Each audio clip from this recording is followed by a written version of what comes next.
La voix de ma sœur était tranchante au téléphone. C'est seulement pour la famille, Amélie. Je me suis figé, l'estomac noué. Je suis Amélie Dubois, 30 ans, photographe à Lyon, et je venais d'apprendre que je n'étais pas invité à la fête du 30e anniversaire de mariage de mes parents à Paris.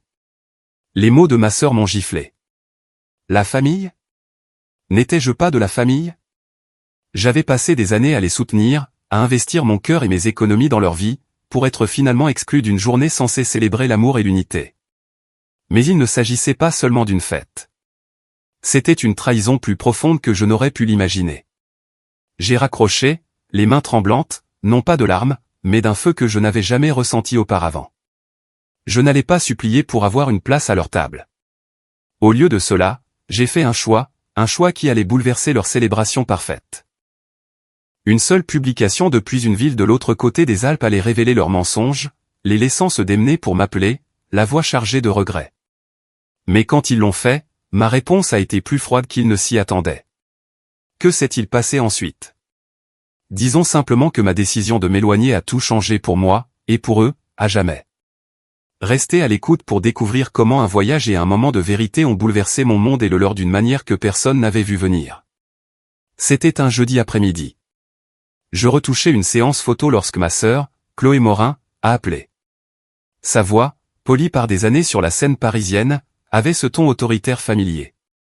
Amélie, la fête d'anniversaire, c'est ce week-end, dit-elle en faisant référence au 30e anniversaire de nos parents. C'est juste pour la famille. Maman est débordée par l'organisation. Elle ne pouvait pas appeler elle-même.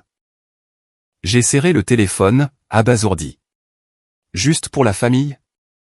J'avais passé des années à souder cette famille, et maintenant on me mettait de côté comme si je n'étais qu'un détail.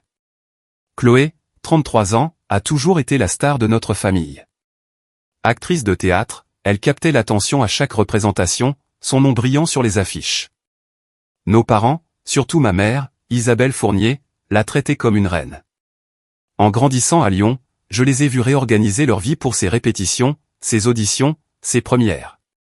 Mes contrats de photographe?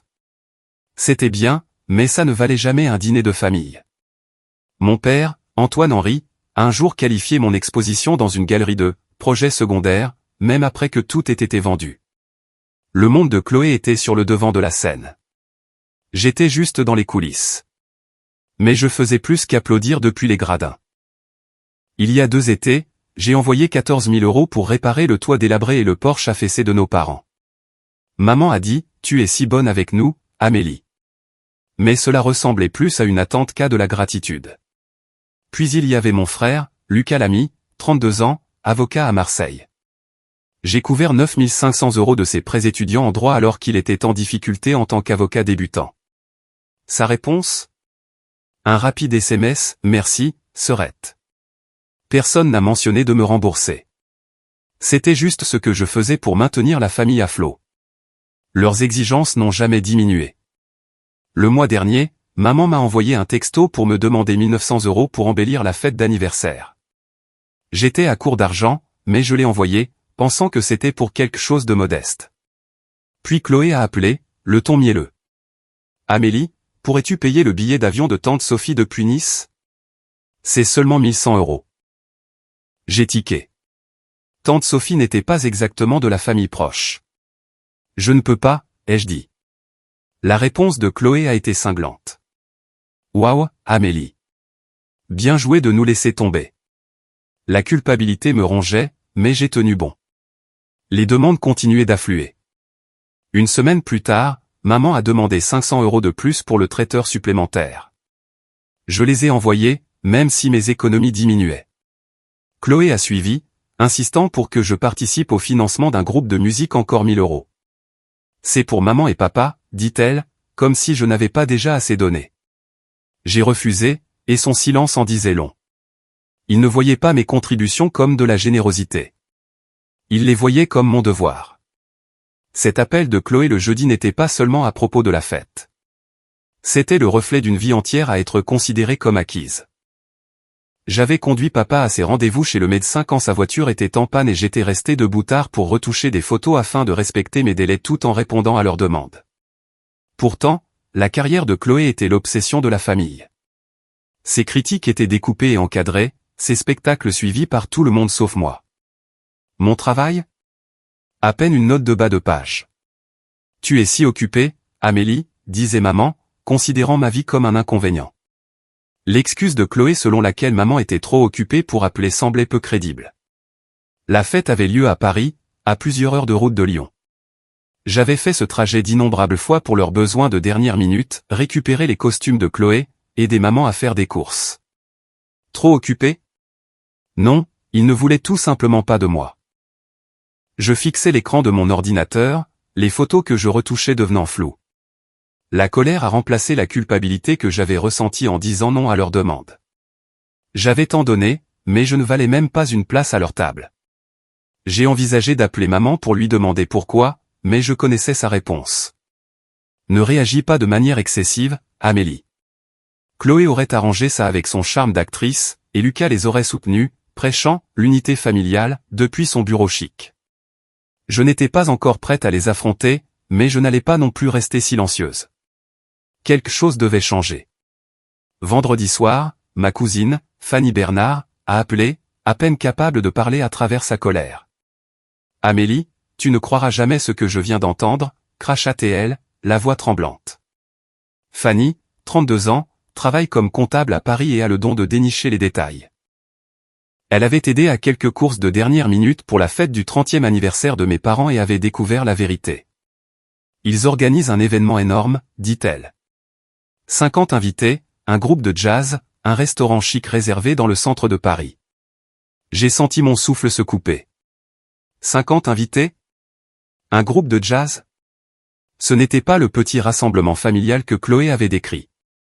Fanny a continué, ses mots se bousculant. Elle avait vu la liste des invités, des voisins, des amis de la paroisse, même des cousins éloignés à qui je n'avais pas parlé depuis des années. Le restaurant, un endroit chic avec des lustres et un balcon privé, avait été réservé des mois à l'avance. Ils dépensent des milliers, dit Fanny. Et ton nom n'est nulle part sur la liste d'invitation. J'ai agrippé mon bureau, les jointures blanches. J'avais envoyé de l'argent pour cette fête, croyant que c'était une célébration modeste. Maintenant, cela ressemblait à une exclusion délibérée, une gifle. Après des années à tout donner à ma famille, j'ai remercié Fanny et j'ai raccroché, l'esprit en ébullition.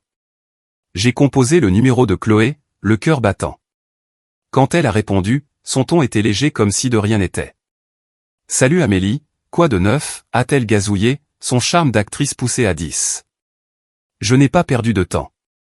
Chloé, Fanny m'a parlé de la fête. 50 invités, un groupe de jazz. Pourquoi as-tu menti en disant que c'était juste pour la famille? Il y a eu une pause. Puis sa voix est devenue tranchante. Oh, Amélie, ne sois pas si dramatique. C'est un jour spécial pour maman et papa.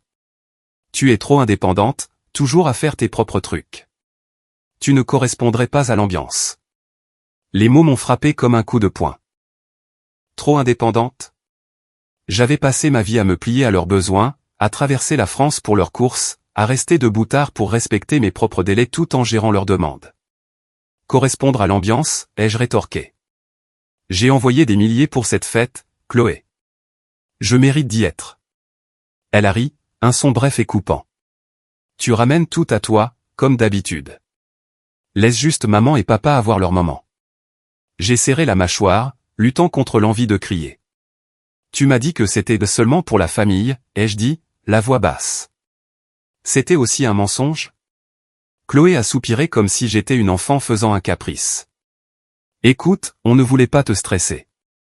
Tu es toujours si occupé. C'était ça. La même excuse, mais maintenant elle ressemblait à un couteau qu'on tourne dans la plaie. Occupé? J'avais pris du temps pour eux toute ma vie. J'ai mis fin à l'appel, les mains tremblantes, non pas de tristesse, mais de rage. Ce n'était pas un malentendu. Ils avaient planifié cette célébration élaborée, utilisé mon argent et m'avaient délibérément exclu. Les mots de Chloé résonnaient dans ma tête, tu ne correspondrais pas à l'ambiance. Il ne s'agissait pas seulement de la fête. Il s'agissait de me voyant comme une étrangère, quelqu'un qui n'avait pas sa place dans leur image de famille parfaite. J'ai arpenté mon appartement, le poids de leur trahison s'installant. Mes parents avaient laissé Chloé prendre les devants, et elle avait fabriqué ce mensonge pour me tenir à l'écart. Même mon frère, Lucas, n'avait pas dit un mot, acquiesçant probablement à tout ce que Chloé décidait. J'ai pensé appeler maman pour entendre sa version. Mais que dirait-elle? Ne réagis pas de manière excessive, Amélie, comme toujours. Non, il ne s'agissait plus d'obtenir des réponses. Il s'agissait de ce que j'allais faire ensuite. J'avais passé des années à leur prouver ma valeur par l'argent, le temps et les sacrifices, pour être finalement rejetée comme trop indépendante. Mais cette indépendance était ma force, pas un défaut. Je n'allais pas mendier leur approbation ou une place à leur table. Au lieu de cela, je leur montrerais exactement de quoi j'étais capable. Je reprendrais mon pouvoir, non pas en me disputant, mais en vivant pour moi-même. Un plan a commencé à se former, un plan qui secourait leur monde plus qu'ils ne pouvaient l'imaginer. Samedi matin, j'ai appelé Hélène, ma meilleure amie, qui travaille dans le voyage. Après l'appel d'hier avec Chloé, j'en avais fini de laisser ma famille définir ma valeur. Hélène a décroché à la deuxième sonnerie, sa voix vive et assurée. « Amélie, quel est le plan ?» a-t-elle demandé, sentant mon urgence. Je n'ai pas hésité. J'ai besoin de m'évader, ai-je dit. Quelque part de grand, quelque part pour moi. Rome, peut-être. Hélène a ri, non pas pour se moquer, mais avec enthousiasme. Rome, ce sera. Rendons ça inoubliable. En 1 heure, Hélène a fait des merveilles. Elle m'a réservé un billet en première classe pour Rome, départ dimanche matin de l'aéroport de Paris-Charles de Gaulle. Tu le mérites, dit-elle en confirmant un séjour dans un hôtel de charme à Trastevere avec ses chambres confortables et ses vues sur les toits. Elle a également organisé une visite privée du Colisée et une matinée dans un café pittoresque sur le Tibre.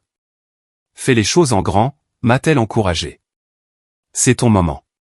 J'ai ressenti une étincelle que je n'avais pas ressentie depuis des années, non pas de la colère, mais de l'anticipation. Pour une fois, je ne planifiais rien en fonction des besoins de quelqu'un d'autre. J'ai passé le reste du samedi à faire mes valises, en choisissant soigneusement mes objectifs d'appareil photo.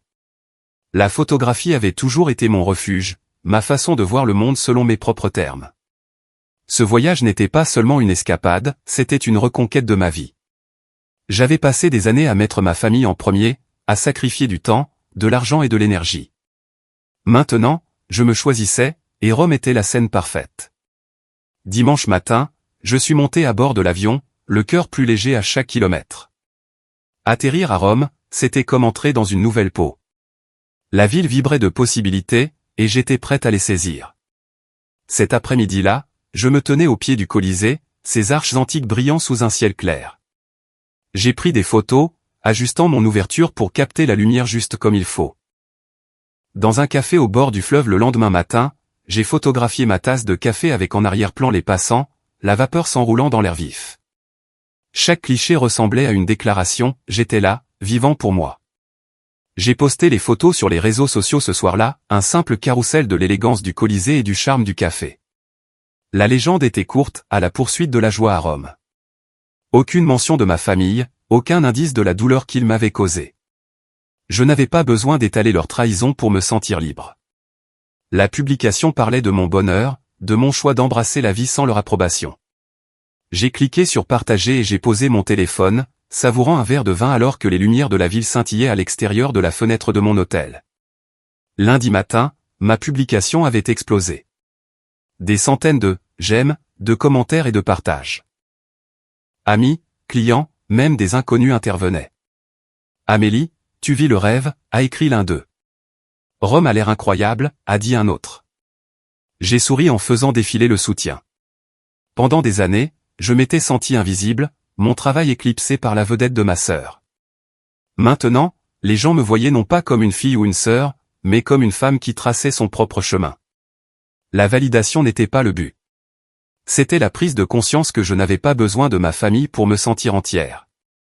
J'ai repensé aux sacrifices que j'avais fait le temps passé à répondre à leurs demandes, l'énergie drainée par leurs attentes. Rome était ma rébellion, ma façon de dire que j'étais suffisante. J'ai marché dans les rues pavées de Trastevere, appareil photo à la main, capturant des moments qui n'appartenaient qu'à moi, la mélodie d'un musicien de rue, un couple riant autour d'un gelato.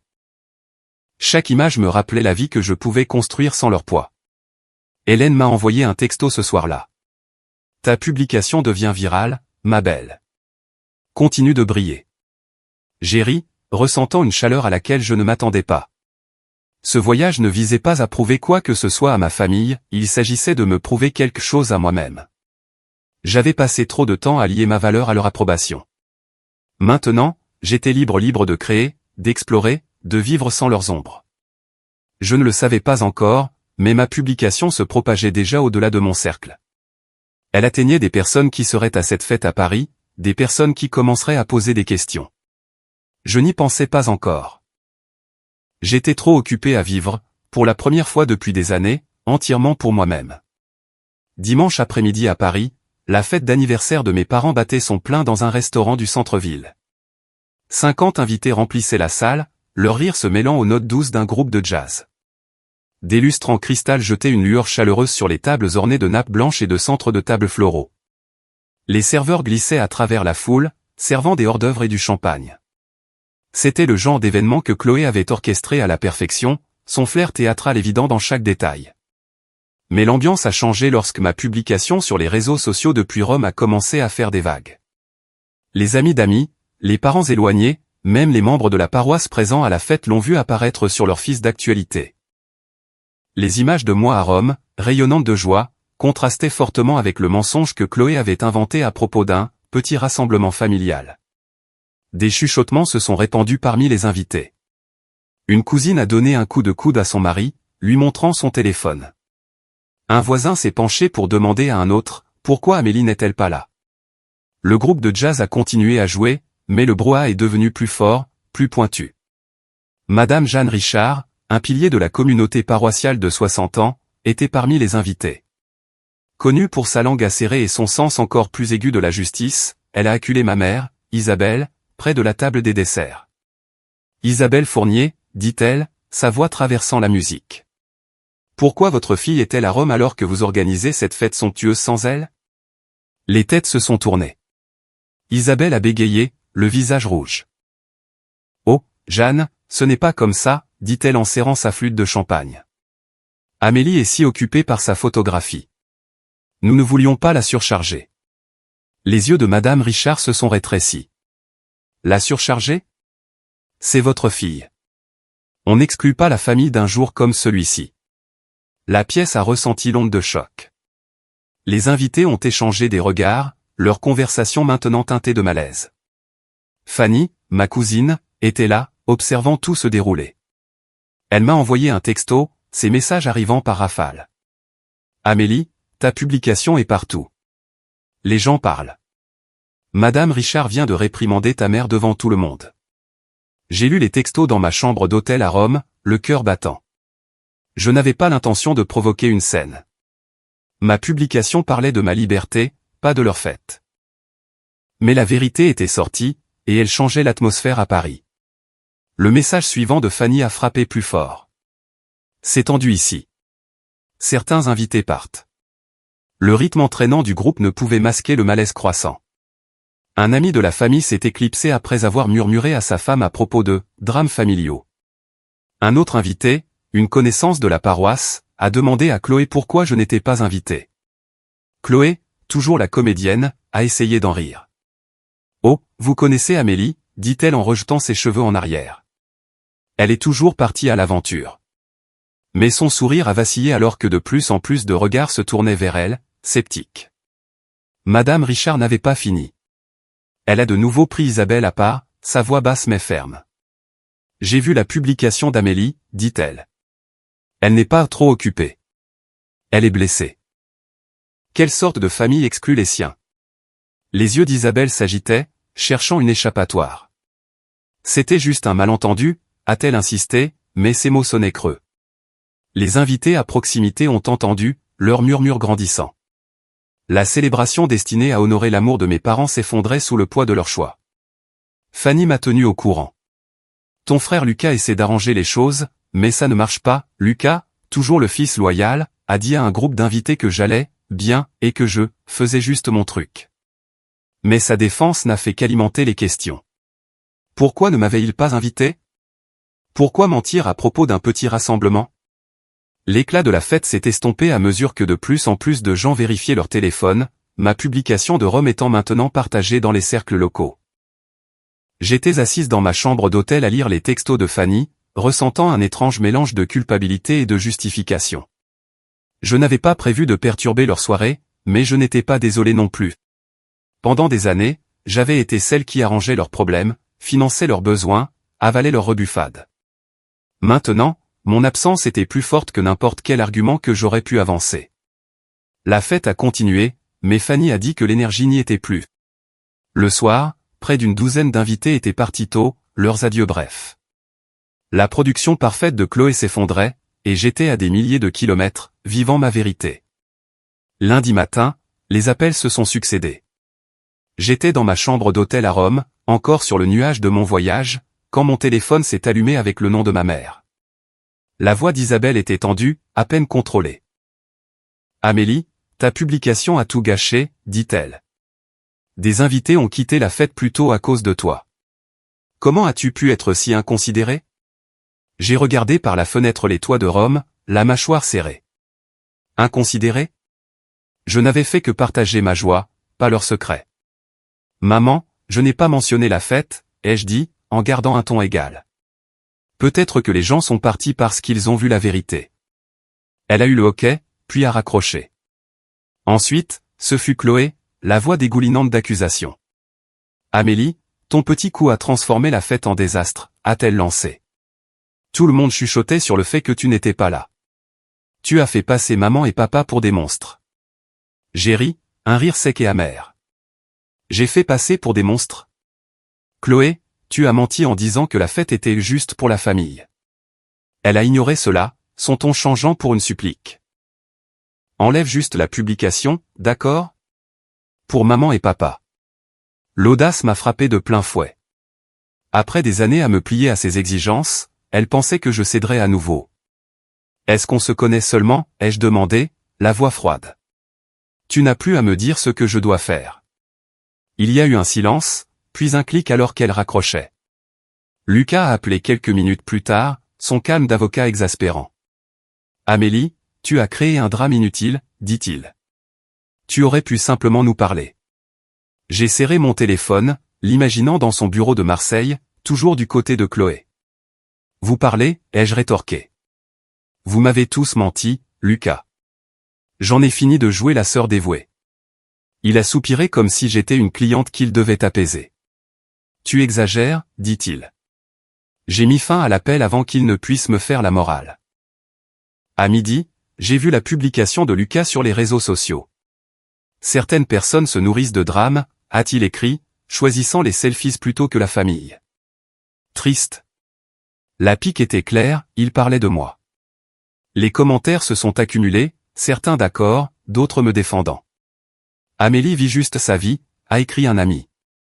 Je n'ai pas répondu. Laissez-le me peindre comme la reine du drame égoïste. Je connaissais la vérité, et les gens qui comptaient aussi. J'étais encore sous le choc quand Hélène a appelé, sa voix un contraste bienvenu. Amélie, j'ai vu le chaos en ligne, dit-elle en riant. Ta famille perd la tête, mais toi, tu déchires. Hélène Martin, ma meilleure amie, avait été mon encre à travers tout ça. Ne les laisse pas te tirer vers le bas, m'a-t-elle encouragé. Tu es à Rome, tu vis ta vérité. Continue. J'ai souri, ces mots perçant le bruit. Je n'arrête pas, lui ai-je dit. C'est pour moi maintenant. Leurs appels m'ont laissé secouer mais résolu. Le blâme d'Isabelle, la supplication de Chloé, la publication de Lucas ce n'étaient pas des excuses. C'étaient des tentatives de me ramener dans leur orbite, de me faire sentir petite pour qu'ils puissent se sentir justifiés. Mais ce n'était pas moi qui avais menti ou exclu. J'avais passé des années à tout leur donner temps, argent, loyauté pour être rejeté quand ça leur convenait. Maintenant, ils se démenaient parce que mon bonheur exposait leur choix. J'ai pensé à la demande de Chloé de retirer la publication. Elle n'était pas désolée, elle voulait juste que les chuchotements cessent. L'accusation d'Isabelle m'a piqué, mais ce n'était pas nouveau. Me blâmer était plus facile que d'affronter leurs propres actions. Et Lucas ? Sa publication n'était qu'un autre moyen de protéger l'image de la famille, de faire de moi la méchante. Mais je ne jouais plus ce rôle. Les mots d'Hélène résonnaient, continue. Elle avait raison. Je n'avais pas besoin de leur approbation pour vivre ma vie. Rome était ma réinitialisation, un rappel que ma valeur n'était pas liée à leurs attentes. J'ai ouvert mon ordinateur portable, faisant défiler les commentaires sur ma publication. Amis, collègues, même des inconnus m'encourageaient. Leur soutien ressemblait à un bouclier contre les accusations de ma famille. Je n'allais pas retirer la publication. Il ne s'agissait pas de vengeance, il s'agissait de m'approprier mon histoire. Pour la première fois, j'ai vu à quel point j'avais laissé leurs exigences me façonner. Plus maintenant. Je continuerai à vivre, à créer, à me choisir. Leur colère était leur problème, pas le mien. Une semaine plus tard, les conséquences étaient claires. De retour à Paris, les retombées de la fête d'anniversaire de mes parents s'étaient étendues au-delà de la soirée elle-même, rattrapant ma famille dans leur sillage. J'étais encore à Rome, terminant mon voyage, lorsque Fanny m'a envoyé un texto avec les dernières nouvelles. Chloé avait perdu un rôle majeur dans une production théâtrale régionale. Le metteur en scène, un ami d'un membre de la paroisse qui avait été à la fête, avait entendu parler de son rôle dans mon exclusion. Les nouvelles vont vite, a écrit Fanny. Ils ont pensé qu'elle n'était pas digne de confiance pour avoir fait ça. La réputation de Chloé, bâtie sur des années de critiques élogieuses, en a pris un coup. Elle avait toujours été la star, mais maintenant ses actions ternissaient son éclat. Lucas ne s'en sortait pas beaucoup mieux. Sa publication sur les réseaux sociaux me qualifiant de « reine du drame égoïste » s'était retournée contre lui de manière spectaculaire. Un collègue de son cabinet d'avocats marseillais l'a vu et l'a signalé à leur service des ressources humaines, citant une conduite non professionnelle. Fanny a appris d'un ami commun que Lucas avait été convoqué à une réunion avec son patron. Ils l'ont averti qu'il nuisait à l'image du cabinet, a texté Fanny. Il était pressenti pour une promotion, mais c'est fini maintenant. Je pouvais imaginer Lucas dans son costume impeccable, se démenant pour s'expliquer. Sa tentative de me faire passer pour la méchante lui avait coûté plus cher qu'il ne l'avait prévu. De retour à Lyon, mes parents, Isabelle et Antoine, ressentaient aussi le contre-coup. Leur groupe paroissial, habituellement un cercle très uni, avait commencé à prendre ses distances. Madame Jeanne Richard, la membre de la paroisse au franc-parler qui avait confronté Isabelle à la fête, ne laissait pas tomber l'affaire. Elle avait partagé l'histoire avec d'autres, la présentant comme une trahison des valeurs familiales. Lors de leur repas paroissial hebdomadaire, Fanny a dit que plusieurs membres avaient évité la table d'Isabelle et Antoine, n'offrant que des hochements de tête brefs. Une amie, membre de longue date de la chorale, a dit directement à Isabelle « Tu aurais dû inviter Amélie ». Ce n'était pas juste. Isabelle a essayé de balayer cela d'un sourire, mais Fanny a dit que sa main tremblait en servant la tarte. Je retouchais des photos de mon voyage à Rome quand Isabelle a appelé, sa voix plus douce qu'auparavant.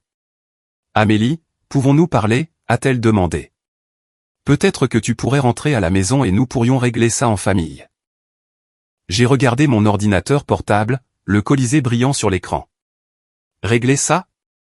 Il ne s'était pas excusé, n'avait pas reconnu les mensonges ou les années où j'avais été mise de côté. « Maman, je ne suis pas prête, » ai-je dit, mon ton ferme mais calme. « J'ai besoin de me concentrer sur ma vie en ce moment. » Elle a fait une pause, puis a dit « Nous voulons juste que les choses redeviennent normales. » Normal pour signifier que je rentre dans le rang, que je donne sans poser de questions. J'ai mis fin à l'appel en me sentant plus légère que prévu. Je me suis tourné vers ma carrière de photographe, la seule constante qui avait toujours été la mienne. Ma publication de Rome avait attiré l'attention d'un propriétaire de galerie locale qui m'avait envoyé un email au sujet d'une exposition potentielle. J'ai passé des heures à préparer mon portfolio, en sélectionnant des clichés qui capturaient non seulement Rome, mais aussi mon nouveau sens de moi-même. Chaque image, les lumières de la rue se reflétant sur les pavés, un enfant poursuivant des pigeons était un pas vers la construction d'une vie qui ne tournait pas autour de l'approbation de ma famille. Fanny m'a tenu au courant des retombées. Chloé l'avait appelée, furieuse, me blâmant pour son rôle perdu. « Elle pense que tu as planifié ça », a texté Fanny. Je ne l'avais pas fait. Ma publication parlait de ma joie, pas de leur ruine. Mais je ne pouvais nier la satisfaction de voir leurs actions les rattraper. Lucas, lui aussi, était plus silencieux maintenant, ses réseaux sociaux muets après l'avertissement du cabinet. Isabelle et Antoine faisaient face à des chuchotements à chaque événement de la paroisse, leur position se fragilisant à chaque regard froid. J'ai pensé à ce que « normal » avait signifié pendant si longtemps, moi donnant, eux prenant, ma valeur mesurée par leurs besoins. Ce n'était pas une famille, c'était une transaction. Je n'étais plus en colère, juste lucide. Je n'avais pas besoin de leur validation pour m'épanouir. Mon appareil photo, ma vision, mes choix, ils étaient suffisants. L'exposition à la galerie était une chance de montrer au monde qui j'étais, non pas comme leur fille ou leur sœur, mais comme Amélie, l'artiste. En travaillant, j'ai ressenti une force tranquille. Le rôle perdu de Chloé, la carrière au point mort de Lucas, l'exil social de mes parents, ce n'était pas de mon fait, mais c'étaient les conséquences de leur choix. J'avais passé des années à porter leur poids. Maintenant, je portais mes propres rêves, et ils semblaient plus légers que jamais. 2 mois plus tard, je m'épanouissais. De retour à Paris, j'avais signé un contrat avec un magazine de voyage international, un rêve que j'avais mis de côté pendant des années. Il voulait une série de reportages photos sur les villes européennes, en commençant par mes clichés de Rome. Le rédacteur en chef avait vu mon travail en ligne et l'avait qualifié de « vibrant, plein d'âme, unique en son genre ». J'ai passé des jours dans mon studio à planifier des voyages à Berlin et à Prague, mon appareil photo prêt à capturer de nouvelles histoires. Chaque déclic de l'obturateur ressemblait à un pas dans une vie que j'avais construite moi-même, libérée des ombres des attentes de ma famille. J'avais coupé tout contact avec Isabelle, Antoine, Chloé et Lucas. Leurs appels et messages suppliques, excuses, accusations sont restés sans réponse. Isabelle a envoyé un long texto suppliant une réunion de famille, pour arranger les choses. Je l'ai lu, puis archivé. Antoine a laissé un message vocal, sa voix lourde. Amélie, nous sommes toujours une famille. Je l'ai supprimé. Chloé a essayé d'envoyer un email, son ton un mélange de charme et de désespoir, me demandant de passer à autre chose. Je n'ai pas répondu. Lucas, silencieux depuis son coup raté sur les réseaux sociaux, n'a rien envoyé. J'ai bloqué leur numéro, non par colère, mais par lucidité. Ils m'avaient montré qui ils étaient, et j'en avais fini d'essayer de m'intégrer à leur version de la famille. Ma boîte de réception était maintenant remplie d'opportunités, pas de leurs demandes. Le contrat avec le magazine n'était qu'un début. Une galerie d'art locale a confirmé mon exposition personnelle, prévue pour le printemps. Des clients m'ont contacté pour des séances de portraits, attirés par le buzz autour de ma publication de Rome. Je travaillais tard dans la nuit, retouchant des photos, esquissant des idées pour de nouveaux projets. Mon appartement, autrefois un refuge contre leurs demandes incessantes, était maintenant un havre de création rempli de tirages et de plans pour l'avenir. Fanny envoyait des textos de temps en temps, me tenant au courant de leur monde. Chloé se démenait pour reconstruire sa réputation, auditionnant pour des rôles plus petits. Lucas gardait la tête basse au travail, ses espoirs de promotion diminuaient. Isabelle et Antoine faisaient face à des sourires forcés à l'église, leur cercle social toujours froid. Je ne me délectais pas de leurs difficultés. Je m'en fichais tout simplement. Leur choix avait des conséquences, et je n'étais pas responsable de les réparer. Mon attention était portée sur mon propre chemin, un chemin que j'avais pavé de mon talent et de ma résilience. En regardant en arrière, j'ai vu la leçon clairement, me choisir était le chemin le plus sûr vers le bonheur. Pendant des années, j'avais consacré mon énergie à une famille qui prenait sans donner, qui me rejetait quand ça lui convenait. J'avais cru que l'amour signifiait le sacrifice, que la loyauté signifiait effacer mes propres besoins. Mais leur trahison m'exclure, mentir, me blâmer m'a montré le contraire. Le bonheur n'était pas dans leur approbation, il était entre mes propres mains.